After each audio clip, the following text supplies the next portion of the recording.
Jiva Bhuta Sanatana. That all the jivas, all of them, are always part and parcel of me. A Krishna hovorí v Bhagavad Gite, že všetky tieto dživy, všetky živé bytosti sú čiastkami mňa. So that is a fact of our spiritual identity.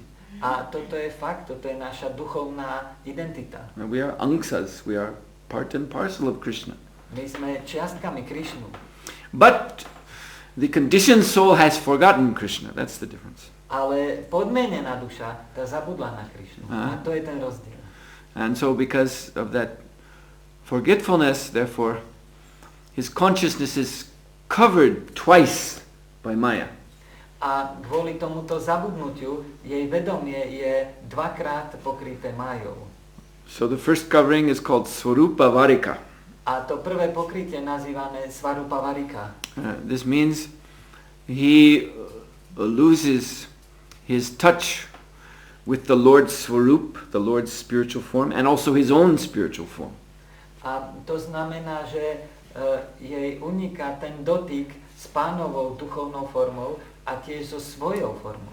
And then the second covering is Guna Avarika. He becomes covered by the three modes of nature. A ten druhý pokryv je Guna Avarika. To znamená, že je pokrytý tromi kvalitami hmotnej prírody. What does that mean? A čo to znamená? That means he obtains a material form. A to znamená, že takto získa materiálnu formu. See? So he loses consciousness of spiritual form and instead he gains consciousness of a material form. To znamená, že on stráca vedomie svojej duchovnej formy a namiesto toho získava vedomie svojej materiálnej formy. And therefore his consciousness is affected by these six transformations. A preto jeho vedomie je ovplyvňované tými 6 zmenami. And therefore his consciousness is also transformed. A preto jeho vedomie je tiež premenené. You see? And Baladev explains that the liberated soul, he's in bliss and he is liberated. It means he's actually free from entanglement in this material world. So he's free and he's in transcendental happiness.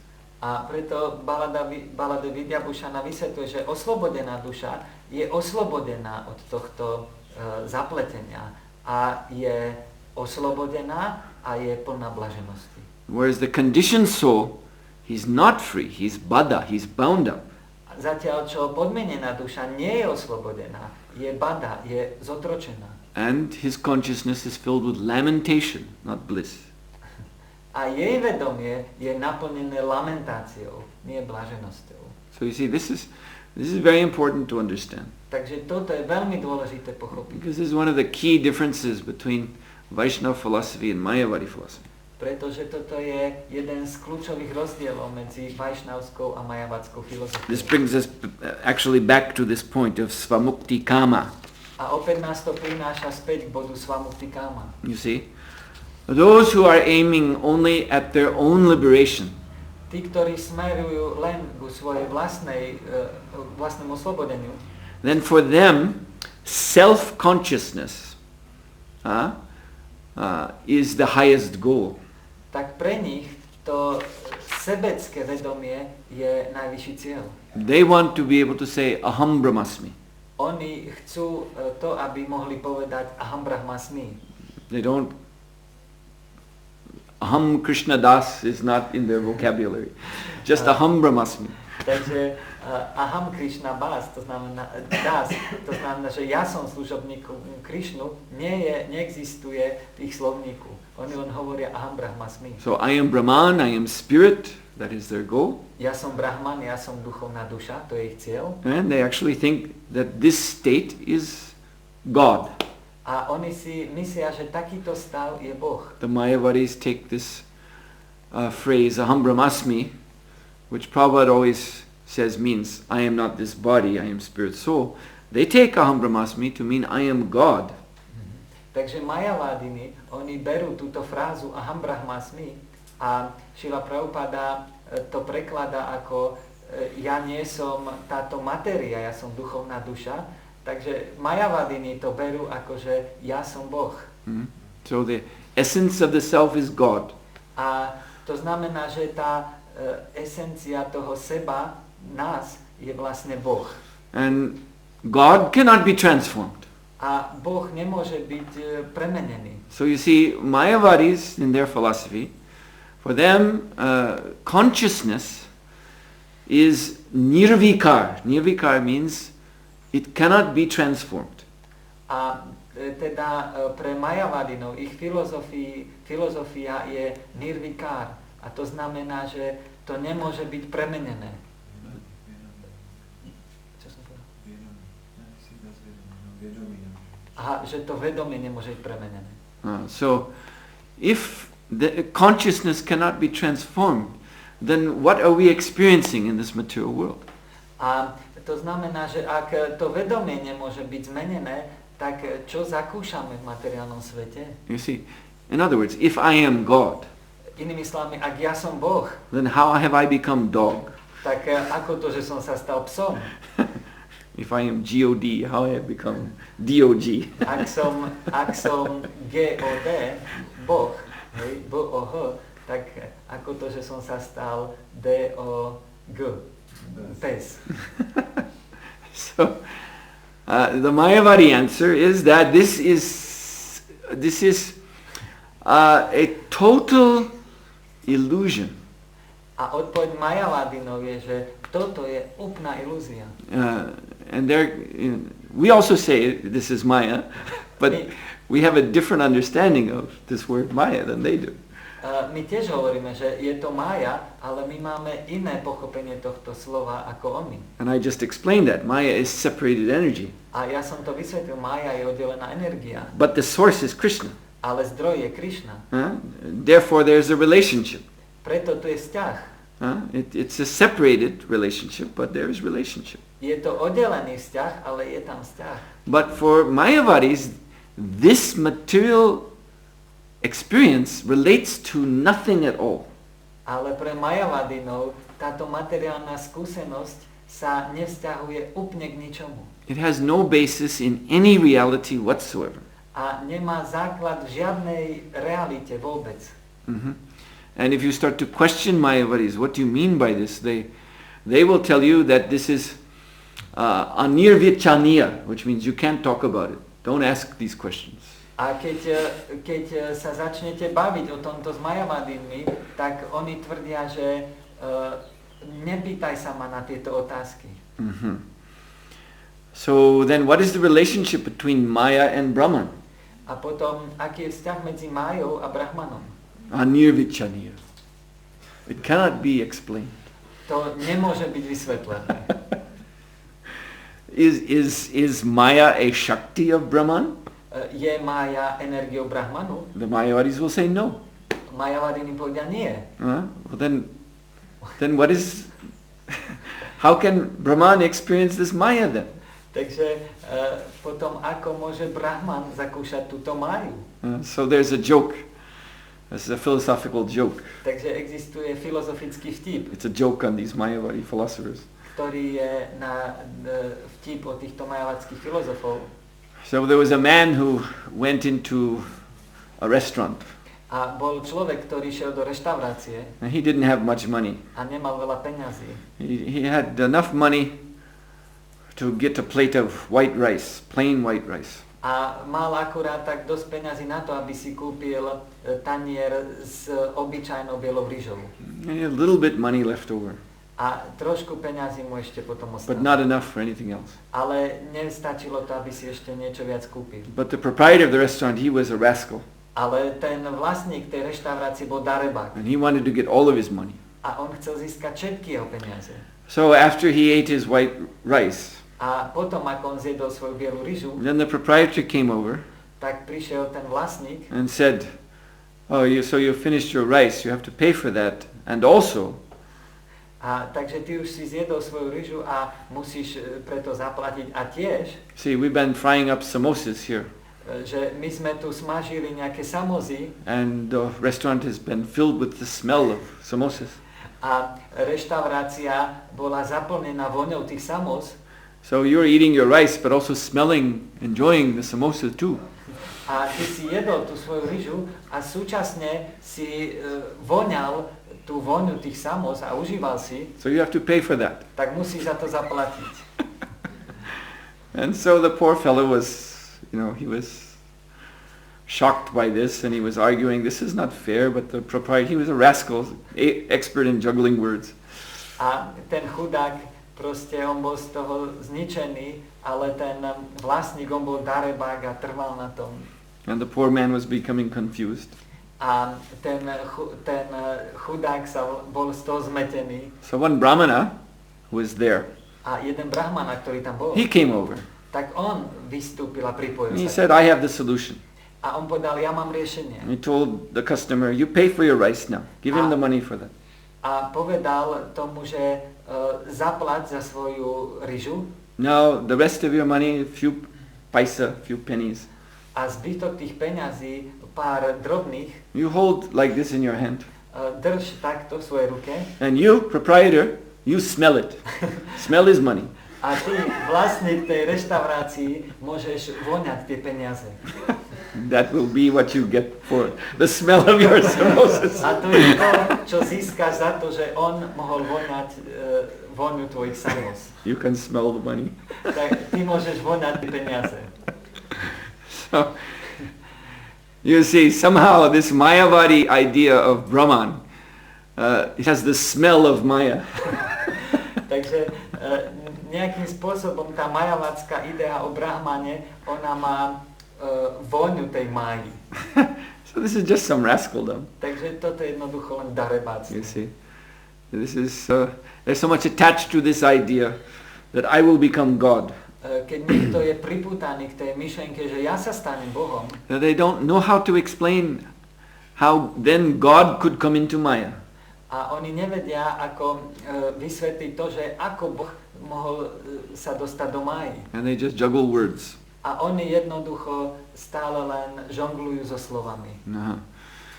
So, but Vaishnava philosophy does clearly state that the consciousness of Jivatma, the tiny part and parcel, although he's spiritual, ale tá vajšnávska filozofia hovorí, že to vedomie Jiva Atmy, ktorá je čiastočkou najvyššieho, ktorá je duchovná. He's spiritual, but his consciousness can be transformed. Takže ona je duchovná, ale jej vedomie môže byť zmenené. How is that possible? A ako to je možné? It's possible by the will of the Lord. A je to možné vôľou Pána. And Prabhupada writes about this in purport in the 5th canto of Srimad Bhagavatam. Čiže Prabhupada o tomto píše vo význame k 5. spev Srimad Bhagavatamu, where he states that all of this creation, everything, is happening under the control of the Lord. It doesn't happen by itself. A kde vysvetľuje, že celé toto stvorenie, toto materiálne stvorenie sa beží pod kontrolou najvyššieho Pána a jeho vôľou a nedieje sa to samé od seba. And he mentions specifically the transformation of consciousness. A on tu špecificky sa zmieňuje o premene vedomia. Sometimes devotees ask about this point. Niekedy sa oddaní pýtajú na tento bod. They also want to know if we are spiritual, then how is it possible that we can experience the material? A oni sa pýtajú, že ak my sme duchovní, ako je to možné, že môžeme zakúšať hmotné? You see? You think about it, you may also become puzzled. A keď nad tým premýšľame, tak môžeme byť tiež zmetení. Spirit and matter are different. Hmota a duchovno sú odlišné. Like the example is even given of oil and water, they don't mix. Ako je daný ten príklad o oleja a vody, oni sa nikdy nemiešajú. But yet here we are. Ale napriek tomu my sme tu. And we're experiencing matter like anything. A zakúšame tú hmotu ako nič iné. Gross matter and also subtle matter, the mind, intellect, ahamkara, false ego. Hrubú hmotu a tiež jemnú hmotu, mysel, inteligenciu, falošné ego. So, how is this possible? Ako to je možné? It's possible because Krishna makes it possible. Je to možné preto, lebo Krishna to robí možné. So we have to accept our position. Takže my musíme prijať našu pozíciu. Because we are spiritual, but we are so small, therefore we can become affected by the Lord's material energy. A hoci sme duchovní, tak sme tak malí, že môžeme sa stať ovplyvnení Pánovou hmotnou energiou. That doesn't mean we become material. Ale to neznamená, že sa stávame materiálmi. But we are affected by it. Ale sme s tým ovplyvnení. So, anyway, yes, therefore you see these Mayavadis, they don't really care for others. A preto my vidíme, že títo Mayavadi sa v skutočnosti nestarajú o iných. It's not in their philosophy. To nie je v ich filozofii. Because there's only one soul. Pretože existuje iba jedna duša. And all this, this experience we're having of so many other living entities, that's just a complete dream. A tá skúsenosť, ktorú máme, že tu existuje toľko iných bytostí, to je jednoducho len úplný sen. It's a very curious kind of philosophy, actually. Takže toto je veľmi vlastne zvláštny druh tej filozofie. Because when a Mayavadi is saying aham brahmasmi, he's not only saying I am God, but he's also saying I'm the only one who exists. Pretože keď Mayavadi vlastne hovorí aham brahmasmi, tak nehovorí iba to, že ja som Boh, ale v skutočnosti aj hovorí, že ja som vlastne jediný, ktorý existuje. You see? Because to them, the state of godliness is the state of Advaita, oneness. Pretože pre nich ten stav tej božskosti je stav Advaity, to znamená jednoty. It means there's only one entity. A to znamená, že existuje iba jedna bytosť. And when you become a Mayavadi sannyasi and do all the meditations they do, then you are realizing yourself as that one. A keď sa stanete majavadským sannyasím, tak vďaka tej meditácii, čo robia, tak vlastne pochopia, že ja som ten jeden jediný. Mayavadi sannyasis greet one another, Namo Narayana. A oni sa aj tak zdravia jeden k druhému, Namo Narayana. My obeisances to you, Narayan. Moje poklony tebe, Narayan. So, he's thinking, I am God, he's thinking, I am all that is. A on si myslí, že ja som Boh a ja som všetko. So what is this tree? Takže, a čo je potom ten strom? Just an illusion. To je ilúzia. If the tree is anything, it is simply me. A ak ten strom je niečo, tak to som jednoducho len ja. But it is nothing separate from me.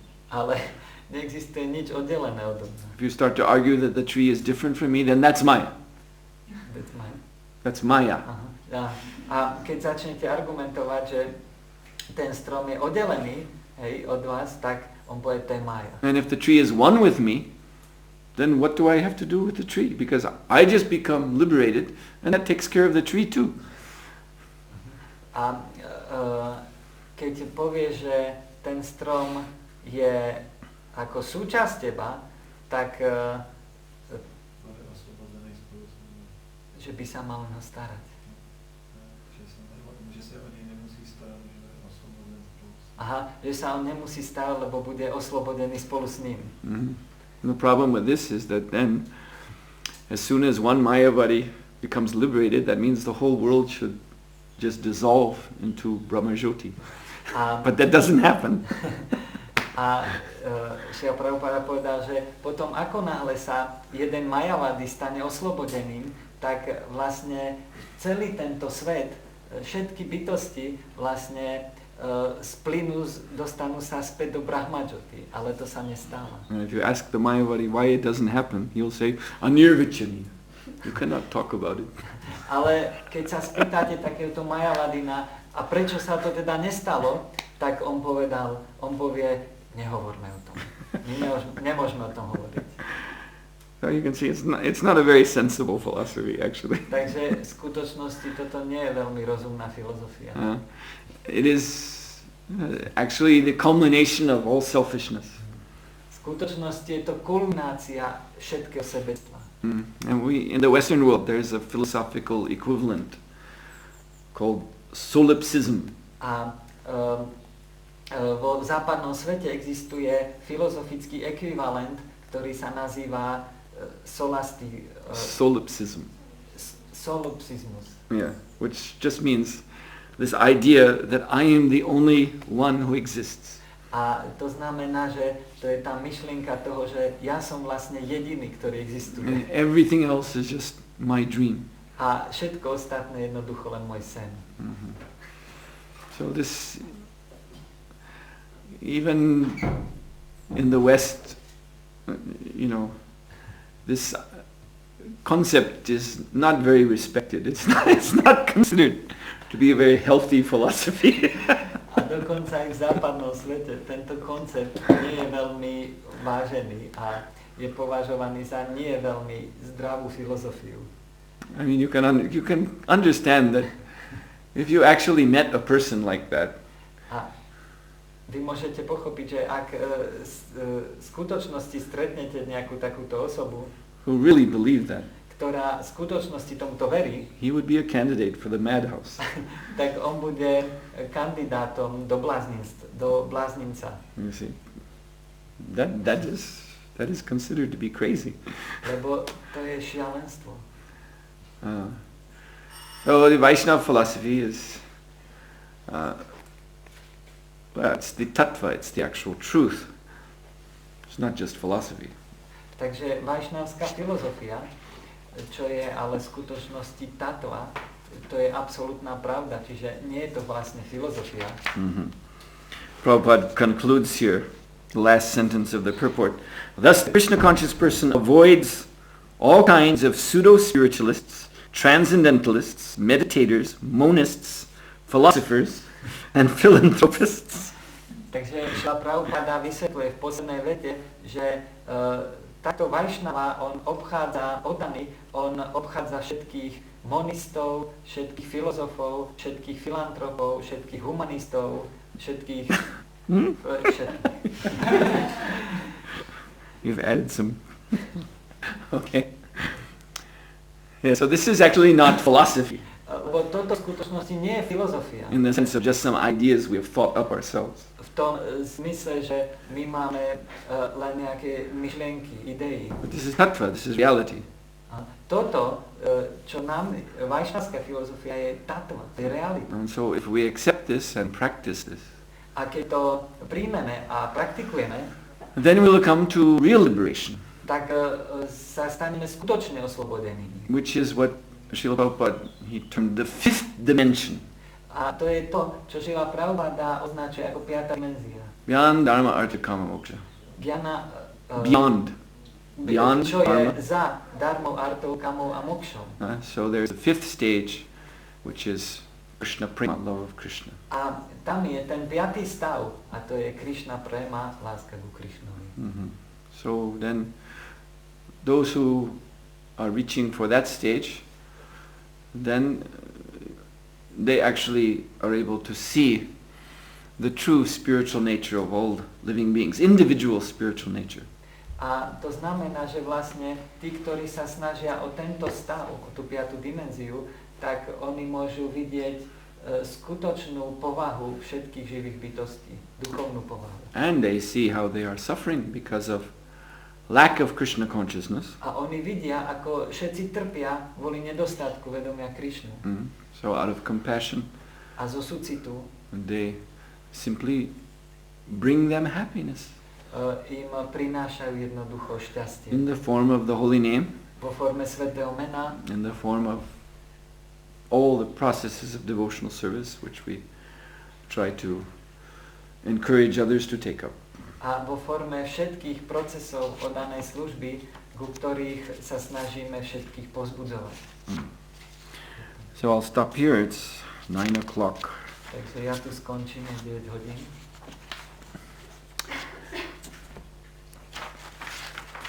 Srila Prabhupada ki jai. Hare Krishna. Srila Suhotra Maharaj ki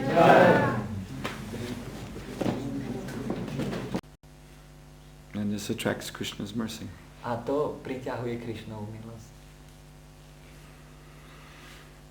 All right. So I'll stop here. Thank you very much. Srila Prabhupada ki jai. Bhimanir Jalikarasi ki jai. Grantaraj Srimad Bhagavatam ki jai. Jai.